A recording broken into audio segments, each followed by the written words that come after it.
and I observed that the seismic reflections were following the timelines and not the rock formations. But anyway, that concept has been well accepted now. But this meant then we could interpret the seismic and being careful to eliminate the noise, that we could interpret these patterns as geologic timelines. You didn't get the age, but you just got the time. So I was real interested then in how we can get the age. Well, I noticed working in different basins around the world, you'd see similar patterns. Some ages would go way inland, other ages would be restricted into the basin. And so for each basin, I began to make little charts. I call them onlap charts of how far the units were onlapped in there, not truncated. And then the ones that went way in, and I found that there was a pattern between different basins. So I began to put these together on a map. But what I needed was a good time scale and to plot these on. And we had really good paleo now we could get from the wells on the ages of these. And we, and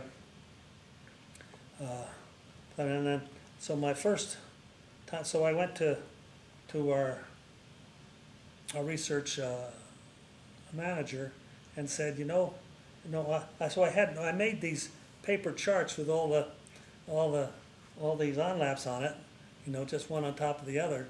And so the manager said, you may have something there, but I sure can't tell what it is. I said, and he said, how can you make that more legible? I said, I need a time scale.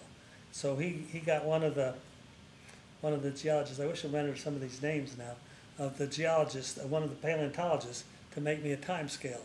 And he made me a time scale, so I made the first onlap chart with him. And then I met Jan Hardenbol, and he had observed some of these patterns I was talking about in Holland, where he grew up with his work there. And so he got real interested in this, and so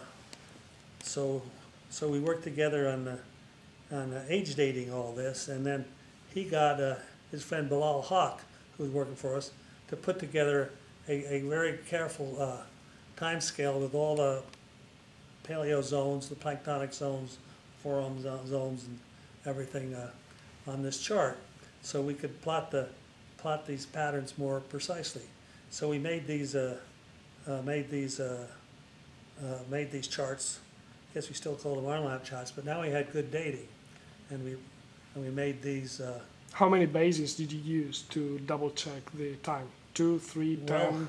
Well, it was lots, because Exxon worked all over the world, and I traveled all over the world working with different companies. So I got to see a lot of this.